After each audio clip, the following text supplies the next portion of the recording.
आश्रमातलं जे संमोहनशास्त्र आहे, त्यांचा संमोहनाचा प्रकार आहे, त्या अंमलाखाली ते मुलं राहतात, म्हणून ते कोणाचं ऐकत नाहीत, ऐकण्याच्या मनस्थितीत नसतात. उस्मानाबादमधील तुळजापूर तालुक्यातील अणदूर इथल्या राजेंद्र स्वामी यांचा हा धक्कादायक गौप्यस्फोट. स्वामी आपल्या 3 मुली आणि 2 मुलांसह राहत होते. मोठी मुलगी इंजिनियर आणि दुसरीचं पॉलिटेक्निकचं शिक्षण. एक मुलगा MSc, दुसरा मुलगा 12वी. अशा सुसंस्कृत कुटुंबात असलेल्या स्वामी यांची MCOMच्या पहिल्या वर्षात असलेली मुलगी सनातनच्या संपर्कात आली. काहीही न सांगता 3 जुलै 2009 रोजी ती घरातून गायब झाली. मुलीच्या बाबतीत असंच, ते त्यांची जी उत्पादन आहेत, प्रोडक्शन, ते विकायचे, त्याच्यातून काही 2 पैसे मिळायचे नाहीत, परंतु ते धर्मासाठी मदत होत्या म्हणून आपण त्याला सहकार्य केलं.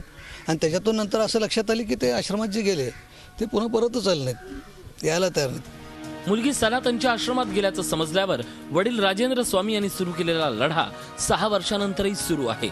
देशातील तरुण मुला-मुलींना कशा पद्धतीने आपल्या जाळ्यात ओढतायत याची तपासणी करण्यासाठी सनातन संस्थेच्या आश्रमावर पोलिसांनी छापे टाकावेत अशी याचिका राजेंद्र स्वामींनी मुंबई हायकोर्टात दाखल केली आहे. तातडीने त्याच्यावर बंदी घालावी सनातनवर, आणि त्याचे जे प्रमुख आहेत, संस्थापक अध्यक्ष असतील, आणखीन जे काही प्रमुख माणसं असतील, त्यांना तातडीने अटक केली पाहिजे. मुलीच्या शोधात राजेंद्र स्वामींनी सनातनच्या राज्यातील अनेक आश्रमात हेलपाटे मारलेत.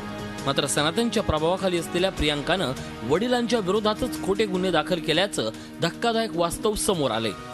आधी श्याम मानव यांचे आरोप आणि आता सनातनची साधक असलेल्या प्रियांकाच्याच वडिलांनी केलेल्या या धक्कादायक दाव्यामुळे सनातन पुन्हा वादात सापडली आहे. Mahesh Poddar, Zee media, Osmanabad. Zee 24 तास रहा एक पाऊल पुढे.